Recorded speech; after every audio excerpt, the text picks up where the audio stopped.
शाह, राम राम। मेरा तो अब पहले मैं इनके चेहरे स्पर्श करूंगा, फिर आप शुरू कर। ये ले लेना। ये माइक ले लेना।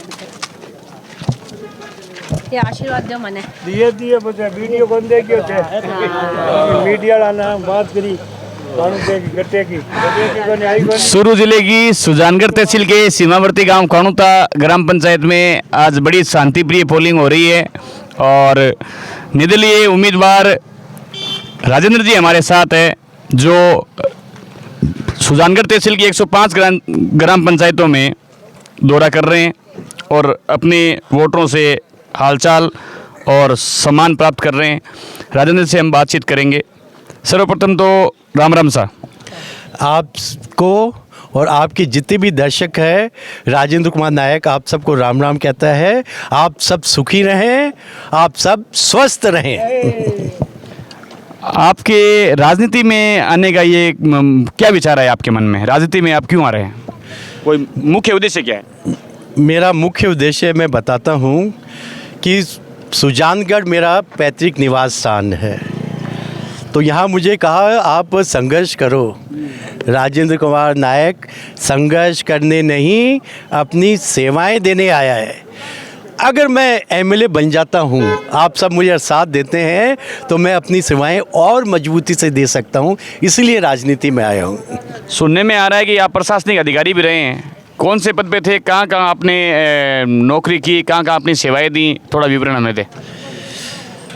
अप्रैल 2019 में जब मैं भारत सरकार के सर्वोच्च पद equivalent to secretary to government of India, वो मेरा पद था। मैं इंडिया का 52वां कंट्रोलर जनरल डिफेंस अकाउंट्स था और पूरे हिंदुस्तान के बच्चों ने जीके में पढ़ा है। जीके में मेरा प्रश्न आया था कि हिंदुस्तान का 52वां कंट्रोल जनरल कौन? ये आपके सामने खड़ा है, राजेंद्र कुमार नायक।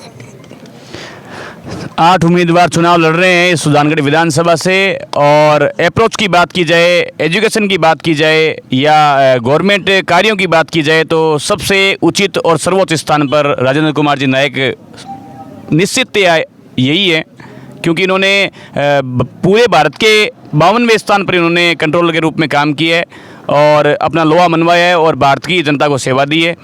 तो इस बार क्या माहौल लग रहा है आपको? आप निर्दलीय प्रत्याशी है। मैं तो गांव-गांव जा रहा हूं और आखिरी 2-3 दिन मैंने शहर में आकर के सबसे व्यक्तिगत रूप से मिला हूं। तो मैं तो कह रहा हूं, मैं तो बहुत भाग्यशाली हूं कि मुझे अथाह प्यार मिला है। चाहे गांव हो, चाहे शहर हो, युवा हो, बुजुर्ग हो, मुझे अथाह प्यार मिला है। मैं तो आपका ऋणी हूं साहब, बहुत बहुत धन्यवाद। आपके भाषणों में या बातचीत के लहजे में, चुनावी प्रचार प्रसार में किसी भी पार्टी के नेता पर आप हमला नहीं बोलते हैं। बिल्कुल सादगीपूर्ण आपका कार्य है। मनोज मेघवाल के ऊपर हमला नहीं बोलते हैं। जैसे बाबूलाल कुलदीप ने मनोज मेघवाल पे खूब हमला बोला और भ्रष्टाचारी भी कहा, कामचोर भी कहा, लेकिन आपकी कोई भी भाषण में या किसी भी गाँव में ऐसी कोई हमने बातचीत नहीं सुनी कि आपने किसी भी नेता पर हमला बोला हो, चाहे वो किसी की कोई भी पार्टी का हो, कोई फर्क नहीं पड़ता है। ऐसा क्यों? देखिए, मैं बहुत भाग्यशाली हूँ कि मैं हिंदुस्तान में पैदा हूँ और हिंदुस्तान की जो संस्कृति है उसमें यही है कि सर्वे भवन्तु सुखिना सर्वे सन्तु निरामय, कि सभी सुखी रहें, सभी स्वस्थ रहें। और आपको एक चीज़ और बता दूं कि राजनीति में कई दिग्गज रहे हैं। उनमें से एक दिग्गज थे अटल बिहारी वाजपेयी जी। तो एक बार वो गए थे बंगाल में, वेस्ट बंगाल, और जिनके यहाँ ठहरे थे वो थे ज्योति बासु, जो कम्युनिस्ट थे, और उनकी बहन उनकी घर से अटल बिहारी वाजपेयी जी को अपना भाई समझती थी। तो अटल बिहारी वाजपेयी जी, तो इसलिए ये सब मेरे देश के हैं, ये मेरे दुश्मन नहीं हैं। कांग्रेस भी इसी देश की है, बीजेपी भी इसी देश की है, आरएलपी भी इस देश की है। तो मैं तो सभी का सम्मान करता हूँ। जो मेरा मुख्य उद्देश्य है वो है विकास।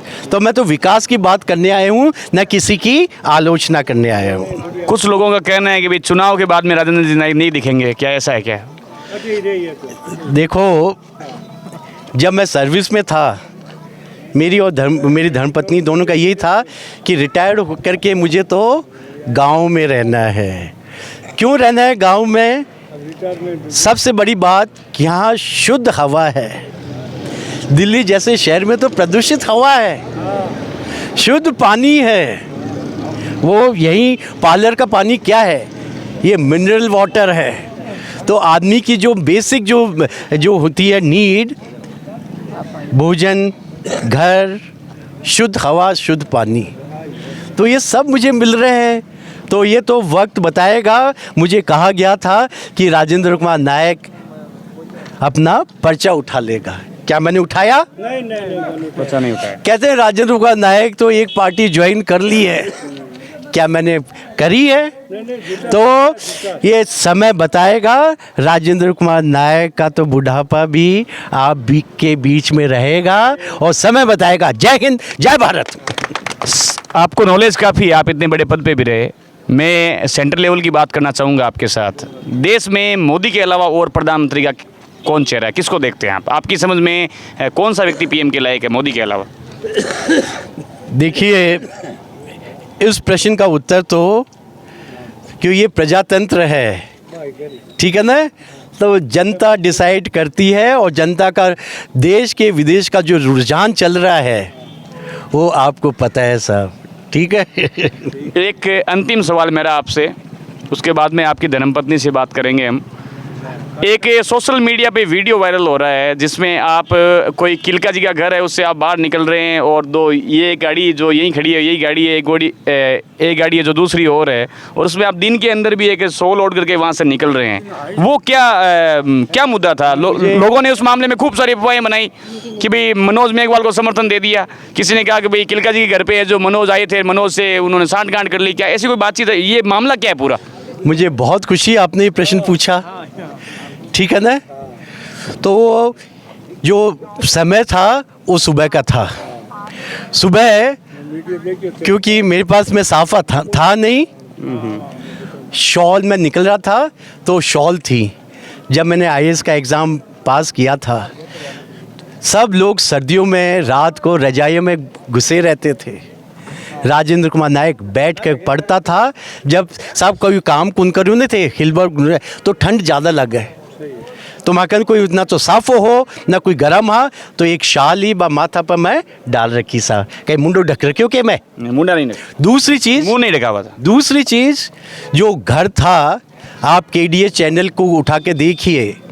जब उत्तराखंड के हमारे MLA साहब थे चमोली जी, ये वही घर है जहाँ चमोली जी थे, BJP के पदाधिकारी थे, और मुझे चमोली जी ने कहा था कि वो फौजियों से मिलना चाहते हैं। कहा कि 101 मेरे साथ तो उस घर में 300 से ज़्यादा फौजी थे और 600 से ज़्यादा नायक थे, और वहीं पर राहुल कस्बा जी ने भी अपना भाषण दिया था। तो आप इसको चेक कीजिए, KDH आए हुए थे, और मैं माफ़ी चाहता हूँ आपसे मेरा कांटेक्ट नहीं हुआ था, वरना मलसी सर में जो बच्ची को अवार्ड दिया गया था तो जुगल प्रजापति जी को मैं ही लेके गया था। तो ये तो राजेंद्र कुमार नायक को अफवाह फैलाते हैं, लेकिन पब्लिक जानती है। अगर मैंने किसी का समर्थन किया होता तो इसी माइक से मैंने कहा होता मैं समर्थन करता हूं मेरे सुजानगढ़ के लिए। जय हिंद, जय भारत। राजेंद्र जी, IPS की पत्नी हमारे साथ है। नमस्कार मैडम। हाँ नमस्कार। क्या नाम है? आशा। किस प्रकार देख रहे हैं आप सुजानगढ़ की राजनीति को? सुजानगढ़ की राजनीति अच्छी है, चल रही है, बहुत बढ़िया है। तो गाँव में कितना सम्मान मिल रहा है? बहुत सम्मान मिल रहा है, गाँव में बहुत समर्थन मिल रहा है हम लोगों को, पूरा विश्वास है हमें। जीतने की आशंका है? बिल्कुल 100%। और आपके देखो, राजस्थान की राजनीति समाजों पे निर्धारित करती है, कहीं न कहीं टिकटों का बंटवारा भी जातिवाद के आधार पर भी होता है। आपके समाज का कितना समर्थन है? मेरे समाज का मुझे 100% समर्थन है। बहुत बहुत धन्यवाद। जय हिंद, जय भारत। रमाकांत शर्मा, राजेंद्र जी नाइक और उनकी धर्मपत्नी के साथ में थे हम। यहाँ कानोता की पावन धरा पर आज उनका पोलिंग बूथ पे आगमन हुआ। इन्होंने अपने कार्यकर्ताओं से बातचीत भी की और खूब मान सम्मान भी मिला, और जितनी भी बातें बताई वो औचित्यपूर्ण बताई, और वास्तविकता में ही राजेंद्र जी नाइक एक बड़े पदाधिकारी की तरह घमंडी नहीं होकर के बड़े ही सरल स्वभाव के थे, और बिल्कुल सेवाभावी बातें की, और एकदम ज़मीनी स्तर का नॉलेज भी है और सेंट्रल लेवल तक का नॉलेज है। और प्रशासनिक अधिकारियों की जितनी भी श्रेणियां होती है, प्रशासनिक अधिकारी पूरे राज्य को, पूरे देश को कंट्रोल करने का काम करते हैं। सारी जो ज्ञानपूर्ण बातें थी वो मैं बताई। देखते रहिए फैक्ट तंत्र। मैं हूँ रमाकांत शर्मा कानूता। जय हिंद, जय भारत, राम राम सर। राम राम। जी राम राम।